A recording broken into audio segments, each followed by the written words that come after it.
Max Bless Holloway, Ilia Topuria, rendez-vous le 26 octobre prochain à Abu Dhabi pour le titre featherweight entre l'ancien champion, l'un des plus grands de tous les temps dans cette catégorie, et le nouveau champion qui s'est imposé par KO face à Alexander Volkanovski en février. Ilia Topuria qui tenterait quand même, posez-vous 5 secondes, de mettre KO en une seule année Volkanovski et Max Holloway. Instantanément, c'est le genre de truc où vous entrez au panthéon du MMA, évidemment. Ce serait difficile là pour l'année 2024 d'établir qui serait le combattant de l'année entre Pereira et Topuria. Hein. Eh oui, monsieur. Eh oui, parce que entrebattre des faire-valoir, des mecs qui sont juste mis pour vous mettre bien comme Alex Pereira, c'est vrai qu'Ilia Topuria arriverait à sortir de sacrés exploits. En tout cas, on n'en est pas là. Là, on va voir justement analyser ce combat-là, ce véritable choc entre Ilia Topuria et Max Holloway, et donner notre pronostic, évidemment, ô combien périlleux, parce que ça a l'air très très chaud entre les deux hommes. C'est parti, générique.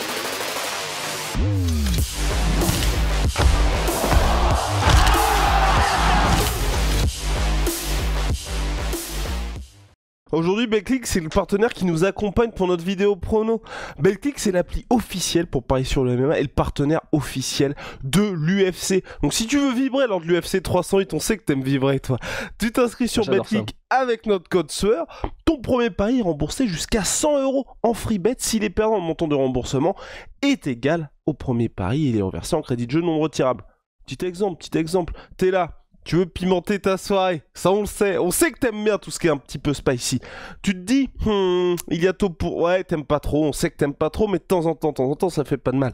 Donc, la cote d'Ilia Topuria, elle est à 1,36. Ah, tu vois, 1,36, écoute, let's go, je suis un ouf. Je vais mettre quoi, 20 balles sur Ilia Topuria dans 1,36. Tu repars avec 27,20 € s'il est gagnant. Mais attention les gars, attention, parier est interdit aux mineurs. Toujours pas pour toi, et Paris doit rester un jeu, il faut jouer en fonction de ses moyens, et les jeux d'argent peuvent être dangereux, alors on insiste bien là-dessus, gardez le contrôle. Concernant les cotes, Rust, 1,36 pour Ilia Topuria, 2,92 pour Max Holloway au moment où nous enregistrons ce podcast. Les bookmakers ont-ils fumé ? Donc là, ça veut dire que Max Holloway n'est pas du tout vu comme le favori de ce combat. Et ce qui est étonnant quand même, hein, quand on sait du combat duquel il sort, parce que c'était pas juste le KO qu'a fait Max Holloway contre Justin Gaethje, c'était vraiment un magnifique combat maîtrisé du début jusqu'à la fin, contre un gars qui en plus a un style qui est un peu similaire à celui de Ilia Topuria, à savoir un mec qui est beaucoup axé sur l'anglaise, mais qui met aussi des très très gros low kicks, donc des low kicks au mollet, un mec qui utilise beaucoup de mouvements de buste, et un mec qui avance sur toi et qui veut te mettre des bombes. Donc voilà, c'est beaucoup plus que ça. Il y a des différences qui sont bien établies entre le style Gaethje et le style Topuria, notamment le fait que Topuria, et on va en reparler, a un bien meilleur cadrage que Justin Gaethje, et ça, je pense, ça va être une énorme clé du combat. Mais c'est vrai que c'est étonnant de se dire que donc Topuria est autant favori alors que Max Holloway vient de non seulement dominer et terminer un mec comme Gaethje, donc qui a un style qui est relativement similaire et dans la catégorie d'au-dessus. C'est-à-dire, il met KO des lightweight maintenant, Max Holloway. Ce qui est aussi capable de faire Ilia Topuria, on va le voir, contre Jay Herbert. Mais après, je pense que la raison pour laquelle il est vu comme étant favori Ilia Topuria, c'est tout simplement que il semble inarrêtable en fait. Tandis qu'on a vu Max Holloway perdre contre Volkanovski, bien sûr, et on l'a vu être en danger. Alors c'était un style tellement radicalement différent, mais contre par exemple un gars comme Yair Rodriguez, où ça a été très très chaud. Donc en fait, je pense que les bookmakers font un peu des mathématiques sales, c'est-à-dire de se dire, bon, Ilia Topuria, il est sur 15-0, il est sur une lancée, il est inarrêtable, et lui semble être capable de déglinguer absolument tout le monde et de terminer quasiment tout le monde. Et tandis que Max Holloway a déjà été battu, il semble avoir un déficit de puissance de feu malgré le fait qu'il a mis un KO dernièrement. Et donc je pense qu'il raisonne comme ça en fait. Mais ben, on va le voir, je mets quand même Ilia Topuria, mais ça, il y a vraiment pas mal de questions. Donc voilà, en tout cas pour la partie cote, voilà ce que j'en pense. Et après, on va pouvoir entrer dans le vif du GSU, t'as compris? Voici tes two cents. Ce combat-là, oui, parce que Ilia Topuria, c'est vrai que les gens ont tendance à s'enflammer sur son striking, très bon grappleur également, énormément de soumissions à son actif aussi, mais c'est vrai que là, il a réussi à gagner le cœur des fans par sa boxe. Est-ce qu'il tenterait d'amener Max Holloway en eau profonde avec son grappling, ou comme on l'a vu par le passé, hein, que ce soit les Brian Ortega ou autres, c'est quand même très compliqué de s'atteler à cette tâche face à Max Holloway. Je pense pas, et pour deux raisons. Je pense que déjà, premièrement, quand tu sais Max Holloway dans l'interview là qu'il a fait en face à face avec Topuria, il dit bah t'aimerais bien que je fasse dans les 10 premières secondes une fusillade parce que tu te crèves quand même assez vite dans les combats. Et en fait, alors effectivement, j'avais un peu oublié ce combat, mais le combat de Ilia Topuria contre Youssef Zalal, les gars, très très très intéressant. Déjà, premièrement, à partir de 5 secondes, Youssef Zalal, qui est revenu à l'UFC là, il est très très très chaud, personne n'en parle. Faites bien attention à Youssef Zalal. Euh, il est ultra talentueux, c'est un jeune Marocain qui a maintenant 27 ans, je crois, et il a posé des soucis, beaucoup de soucis à Ilia Topuria, et il est très très très chaud. Mais dans ce combat, il y a eu énormément de grappling de la part de Ilia Topuria contre Youssef Zalal parce que Zalal avait un style où il voulait rester à distance, kicker. C'est un gars qui est un peu longiligne et qui essaie de trouver sa distance, qui avait beaucoup de mouvements latéraux, Youssef Zalal, pour essayer d'échapper à la pression et au cadrage de Ilia Topuria. Et donc, Ilia Topuria, pour se faciliter la tâche, a fait beaucoup de takedown, beaucoup de mise au sol, beaucoup de clinch contre la cage et beaucoup de grappling et énormément de tentatives de soumission auxquelles a magnifiquement résisté Youssef Zalal. Et ce qui est très intéressant, c'est que dans ce combat, on a vu, il faut vraiment pas oublier que Ilia Topuria, c'est d'abord un monstre et un prodige du grappling. Il a eu sa ceinture noire, je crois, à 21 ans, et tout le monde en Europe qui a tourné avec Ilia Topuria dit ce mec-là, c'est terrifiant ce qu'il est au sol.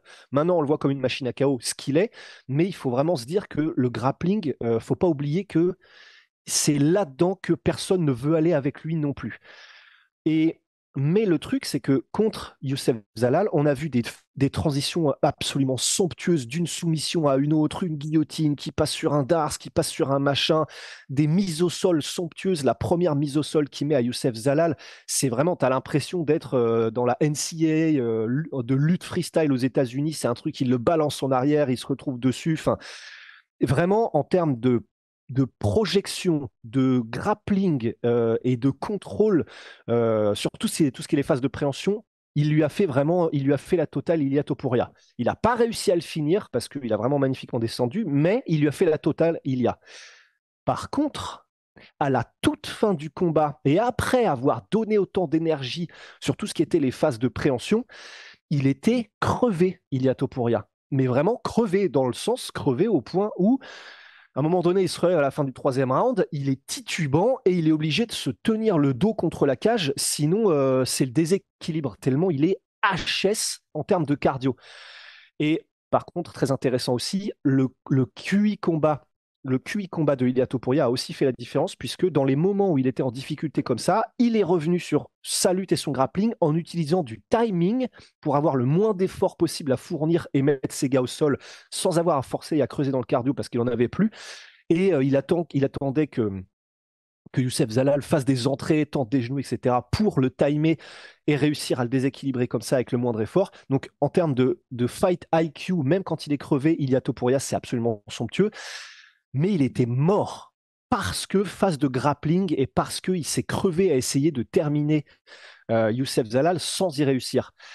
Et depuis ce combat-là contre Youssef Zalal, on a vu un peu de grappling de la part de Ilia Topuria. On l'a notamment vu terminer Bryce Mitchell. Mais quand il a terminé, exactement, mais quand il a fini Bryce Mitchell, c'était parce que d'abord, il l'a vraiment salement Wow. sonné debout, je ne l'ai pas dit, il l'a salement sonné debout, et ensuite, il a chopé la soumission. Donc, qui était oui, c'est ça, un triangle. Mais c'est pas lui qui initiait, et même dans le premier round, c'est Bryce Mitchell qui initiait le grappling. Donc, je trouve ça super intéressant que depuis ce combat-là, où clairement, c'était pas la folie à la fin des 3 rounds, je rappelle, c'était pas 5, c'était 3 rounds contre Youssef Zalal, on l'a pas vu autant que ça initier du grappling Ilia Topuria. Donc, bien que ce soit un prodige là-dedans et qu'il n'y a pas grand monde, j'ai même pas souvenir de voir de qui que ce soit dans la carrière de Ilia Topuria réussir à le dominer au sol. C'est toujours Ilia qui domine, mais parce que ça creuse un peu trop en termes cardiovasculaires, je ne sais pas s'il se risquera à tenter quoi que ce soit contre Max Holloway, d'autant plus, comme tu l'as dit, que Max Holloway, c'est pas non plus le dernier des nazes au sol, et bon courage pour essayer de le soumettre. Ça ne veut pas dire que Ilia Topuria n'utilisera pas son grappling, parce que je vois bien des moments où Ilia pourrait utiliser notamment son clinch contre la cage, ou alors des phases où il amène Holloway au sol et il lui fait juste du dégât en ground and pound, et après, soit essayer peut-être de l'y maintenir, mais peut-être pas trop, parce que ça, voilà, ça consomme, et ensuite se relever. Mais je vois, il y a peut-être plus utiliser du grappling pour le MMA et pour conserver des incertitudes, et puis pour bloquer de temps en temps Max contre la cage, par exemple. Mais je pense pas que c'est vers là qu'il ira particulièrement Ilia. Évidemment, on peut se gourer, mais au vu de tout ce qu'on vient de dire, je pense pas. Et je pense pas non plus que Max Holloway lui-même initiera du grappling. On le voit quasiment jamais faire ça, sauf contre Yair quand c'est un peu chaud. Mais voilà, c'est vraiment dans des situations où c'est compliqué, quoi. Et en termes de striking, donc c'est là que tout ou presque devrait se jouer. Max Holloway hein, qui devra être parfait durant les 5 rounds, hein, parce que même s'il y a eu une petite masterclass face à Justin Gaethje, il y a eu une alerte où même Max Holloway a dit bon, j'aurais dû avoir mon premier knockdown en carrière à l'UFC face à Ilia Topuria. Va falloir être à un degré encore plus haut parce que c'est à nouveau 5 rounds et que monsieur Ilia Topuria a un menton des enfers et puis que c'est surtout quelqu'un, on l'a vu contre Alexander Volkanovski, hein, Volkanovski qui commençait à trouver son rythme, à cruiser tranquillement, en l'espace d'une combinaison, ça s'est très mal terminé pour lui. Ben, c'est ça, c'est ça. Alors, ce qui est très intéressant, c'est qu'il commençait à trouver un petit peu son rythme et il réussissait un peu à trouver son jab Volkanovski. Et surtout, c'est parce qu'il ne. Les moments où il a eu du succès, comme c'est les moments, pardon, où il n'était plus autant pressé contre la cage, le dos contre la cage, et où il y avait un peu plus de dispute pour le contrôle de la cage et du centre de l'octogone. Parce que là où il est le meilleur, et vraiment peut-être un des meilleurs de l'UFC, Ilia Topuria, et où c'est quasiment, c'est ça le plus dur en fait contre lui, c'est de réussir à le faire reculer et à arrêter la pression Ilia Topuria. Parce que ce qu'il réussit à faire mieux que personne, et on le voit, le KO contre Jay Herbert, le KO contre Volkanovski, le KO contre même les knockdowns en tout cas contre Josh Emmett, à chaque fois qu'il arrive à mettre ses KO de l'espace Ilia Topuria, c'est quand il a réussi à petit à petit vous verrouiller et vous empêcher de vous échapper en vous mettant le dos à la cage. Et c'est vraiment ce qu'on appelle le cadrage, c'est-à-dire si vous allez à gauche, eh ben, Ilia Topuria va à gauche aussi pour vous empêcher de vous échapper. Et petit à petit, en avançant comme ça et en vous verrouillant et en vous empêchant de reprendre le centre de la cage, eh ben, il arrive à vous mettre dans une situation où c'est la classique, vous ne pouvez plus reculer, donc vous avez soit le choix d'aller à gauche ou à droite, et ça lui permet, quand il met des enchaînements, et notamment des enchaînements où il commence au corps, de vous verrouiller parce que bah voilà, vous pouvez essayer d'aller à gauche ou à droite en faisant des esquives et machin, mais si vous vise le corps, vous pouvez pas, enfin, esquiver avec le buste, ça marche pas en fait. Et donc, en vous mettant dos à la cage et ensuite en vous verrouillant avec des combinaisons au corps qui remontent ensuite à la tête, bah, en fait, voilà, il vous a rendu immobile le temps d'une combinaison qui se termine généralement par un missile nucléaire. Et c'est ce qui s'est passé contre Jay Herbert, c'est ce qui s'est passé contre Volkanovski, c'est ce qui s'est passé contre Josh Emmett dans les moments où il a pris des knockdowns aussi. Mais on a beau le savoir, c'est un peu comme, c'est des styles différents, mais hein, c'est un peu comme la style Khabib, etc. Tu as des styles comme ça, tu as beau savoir ce que veut faire Ilia Topuria, il y a une différence entre je sais exactement ce qu'il va faire et réussir à l'arrêter.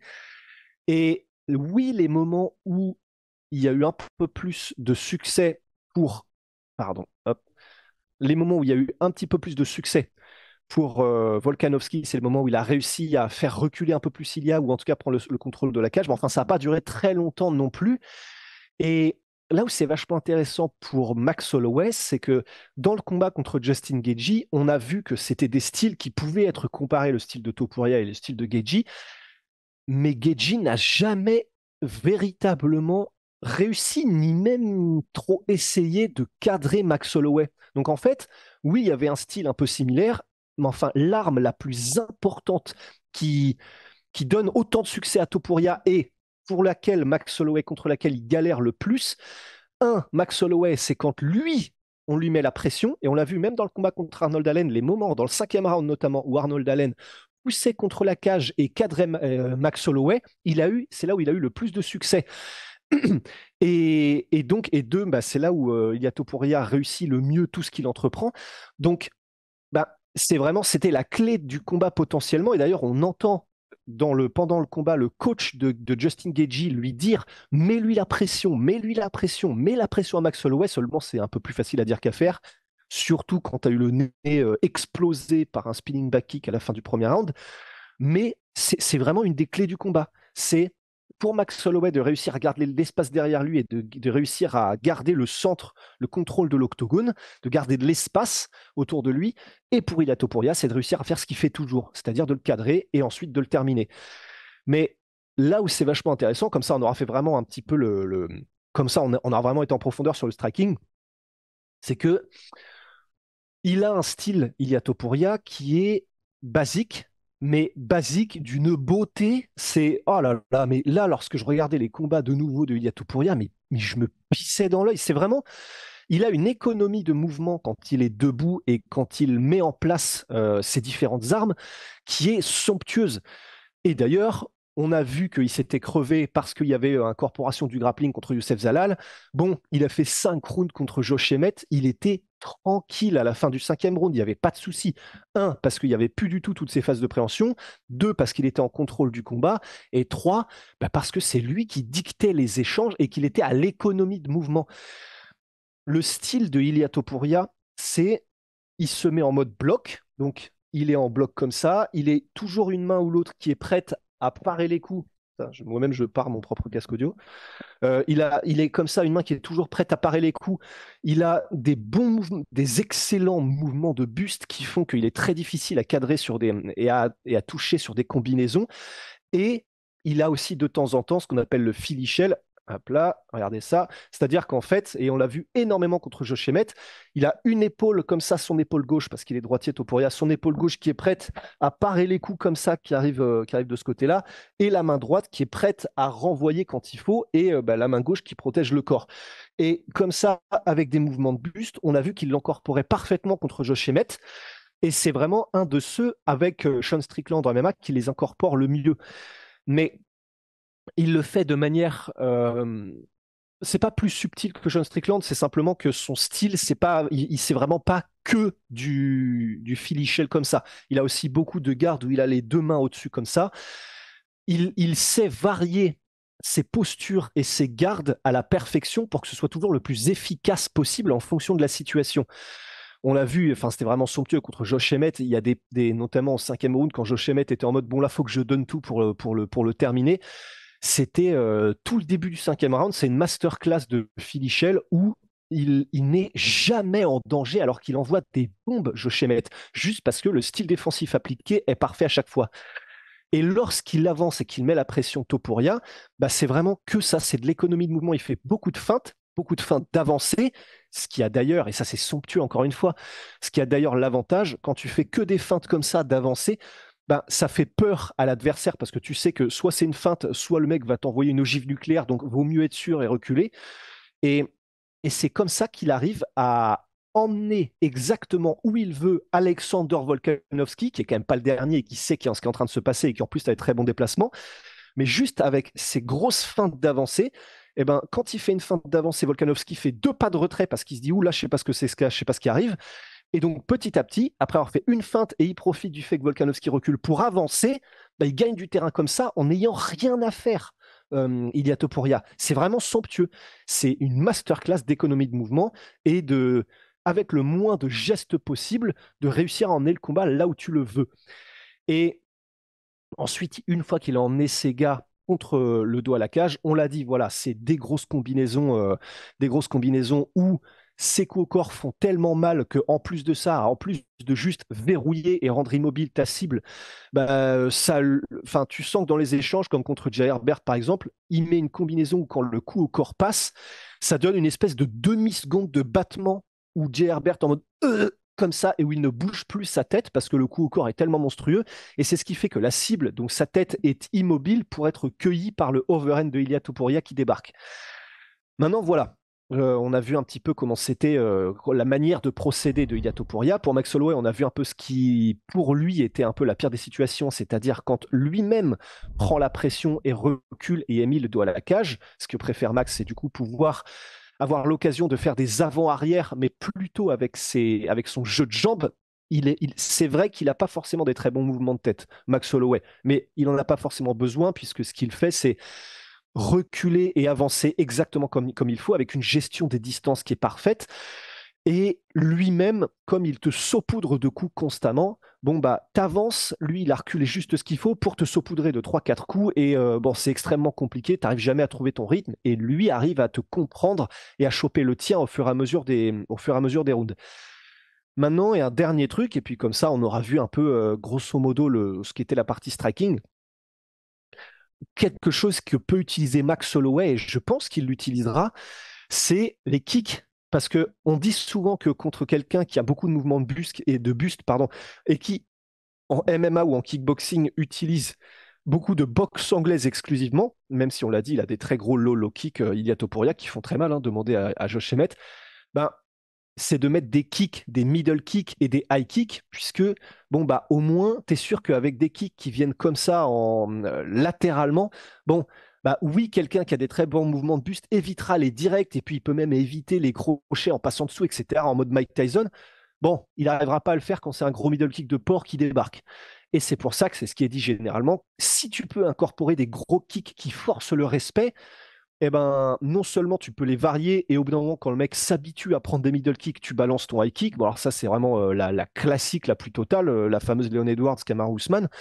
Mais ben, ça peut aussi commencer à le faire douter et à réduire un petit peu ce qu'il fait de mouvement de buste.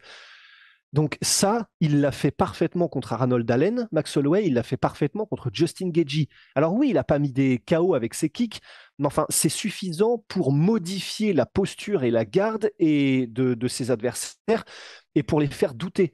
Parce que la puissance que met Max Holloway dans les kicks, quand il les a mis à Allen et Gaethje, c'est pas des lol, hein. C'est pour regarder à quoi ressemblait le flanc gauche de Arnold Allen. Bon, alors il est très très blanc, il est tellement blanc comme moi qu'il marque facilement. Certes, c'est tout rouge et bon, c'est plus facile dans ces cas-là. Mais ça veut quand même dire qu'il y a eu des énormes impacts. Et enfin, de toute façon, il n'y a pas besoin de voir la couleur, il n'y avait qu'à les entendre. Mais ça, c'est quelque chose que peut incorporer Max Holloway parce que, bon, et d'ailleurs, on l'a vu, Max Holloway, Volkanovski les incorporait aussi dans son combat. Donc c'est quelque chose que, bon, on n'est pas les seuls à avoir vu, hein, évidemment. Mais on a vu que Jay Herbert, le knockdown qu'il a mis à Ilia Topuria dans leur combat, c'était sur un kick. C'était sur un kick du gauche en plein milieu d'un enchaînement entre les deux.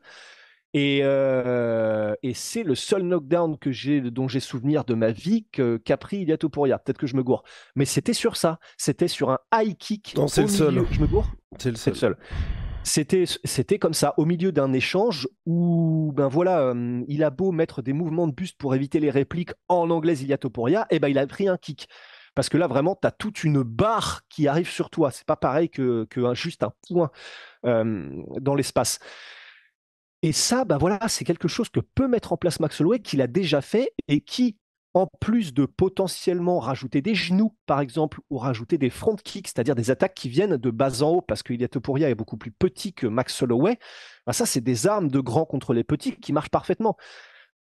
Et on a vu que Jay Herbert avait aussi beaucoup de succès sur ça, avec des trucs où tu sais, tu fais une feinte de crochet comme ça pour justement forcer un mouvement de buste de la part de Ilia Topuria et le faire s'empaler parce que tu l'as mis là où tu voulais avec cette feinte de crochet et le faire s'empaler sur un genou. Bah ça, c'est un truc qu'on a vu Max Holloway faire, alors pas avec des genoux, mais avec des kicks contre Justin Gaethje.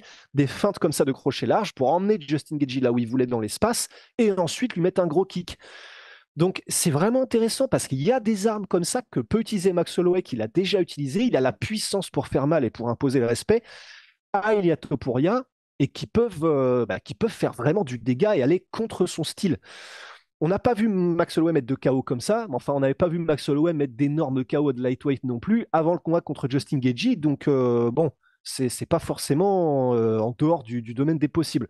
J'ai grosso modo terminé sur la partie striking. Est-ce qu'il y a quelque chose que j'ai oublié? Bah moi, ce qui me fait quand même peur côté Max Holloway, c'est qu'il y a un peu ce petit blueprint qui a été mis en place par Alexander Volkanovski du côté du kicking game justement, et pour lequel je trouve que Max Holloway, malheureusement, certains, comme tu l'as dit, toujours des déplacements Max Holloway, mais c'est vrai que quand il commence à s'en prendre pas mal, il y a un petit manque de réponse à mon sens, et c'est vrai qu'on n'a jamais vu, enfin en tout cas, j'ai jamais été convaincu de la réponse qu'il a apportée, au contraire par exemple d'un Assourdini Mavov qui lui a vraiment réussi à apporter une réponse à ça, à toutes ces menaces qu'il y avait, et j'ai un peu peur que Ilia Topuria applique un petit peu la recette face à lui.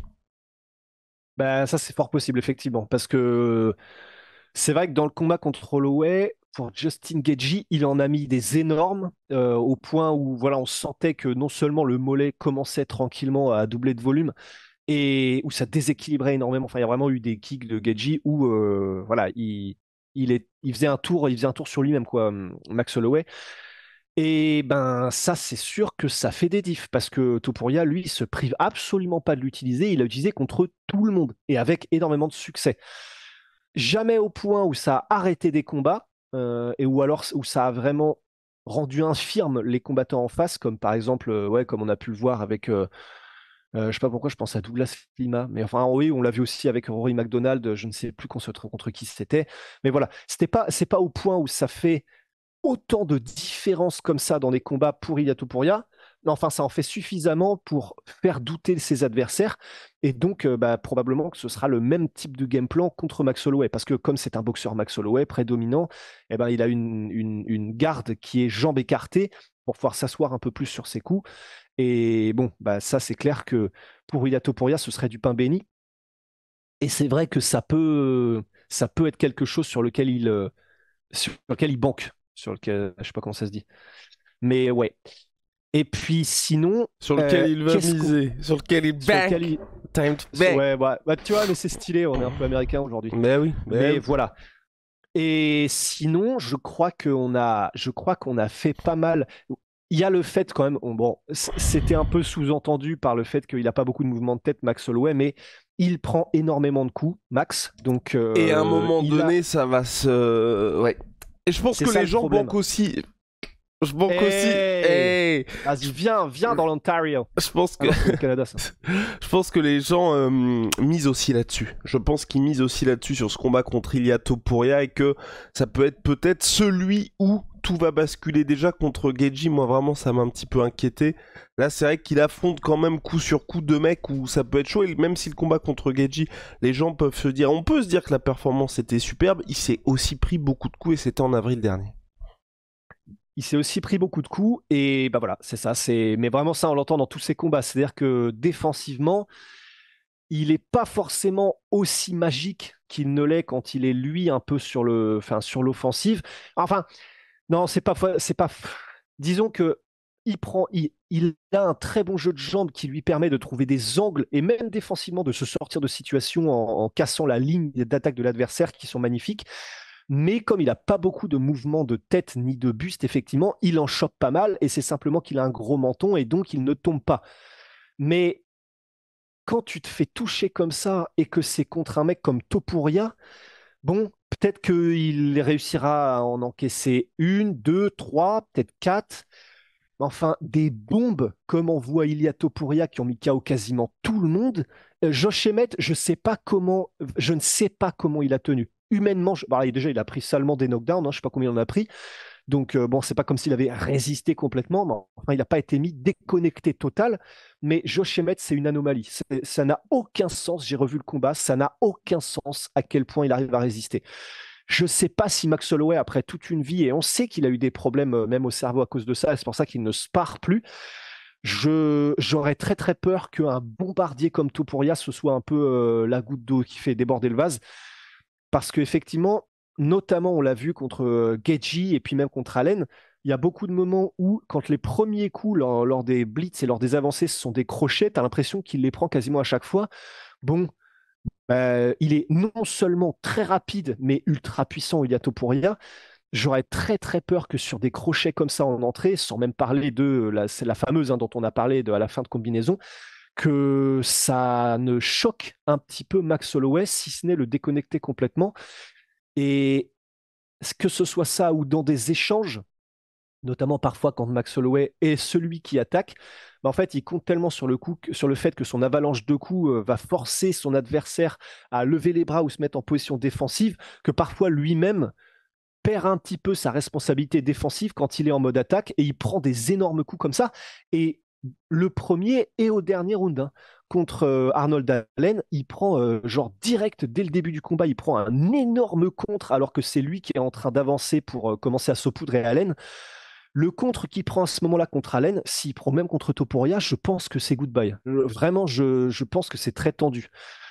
Donc ça, moi, c'est aussi effectivement ça qui me fait peur, c'est le côté, il est tellement vif sur ses contres, il est tellement précis et tellement puissant, tellement rapide Topuria, que j'aurais peur, surtout si le combat reste debout, et on a vu que Topuria pouvait garder sa puissance jusqu'au dernier round, j'aurais un petit peu peur qu'on passe vraiment notre combat à avoir les fesses qui font bravo, tellement on sait qu'à n'importe quel moment, ça peut se terminer, ça peut éteindre la lumière pour Topuria, tandis que il n'a pas le même pouvoir Max Holloway, quoi.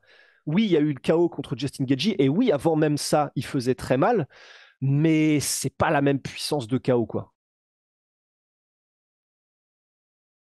Agreed, monsieur. Bon, ça va être l'heure de notre ultime bafouille avec los pronosticos.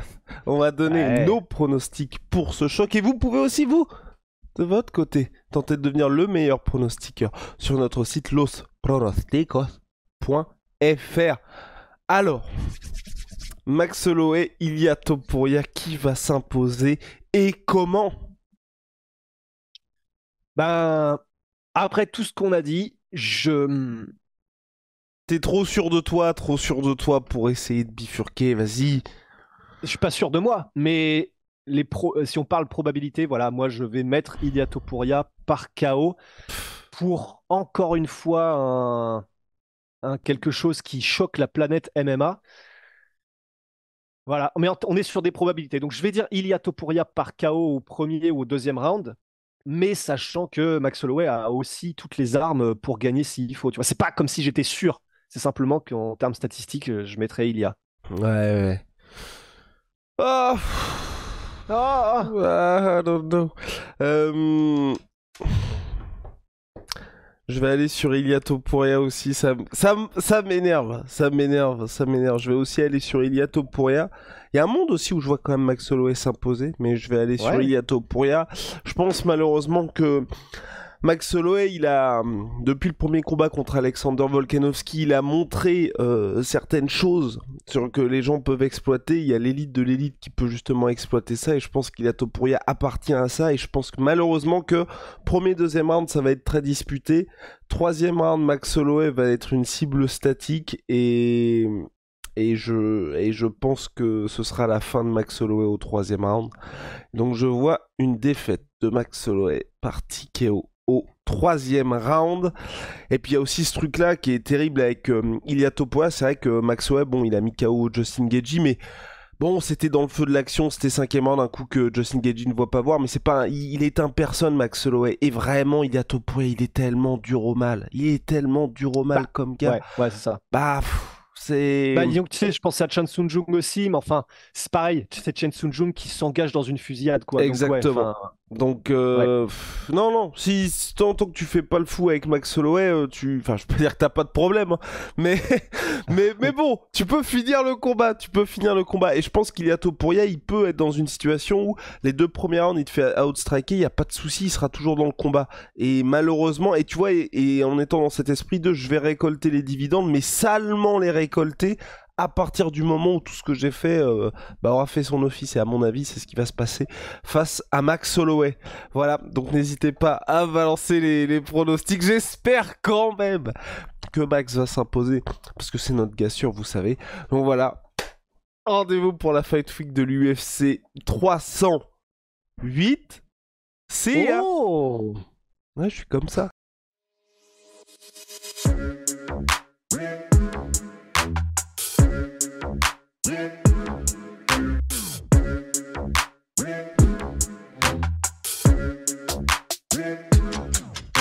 I'm fucking coming for you!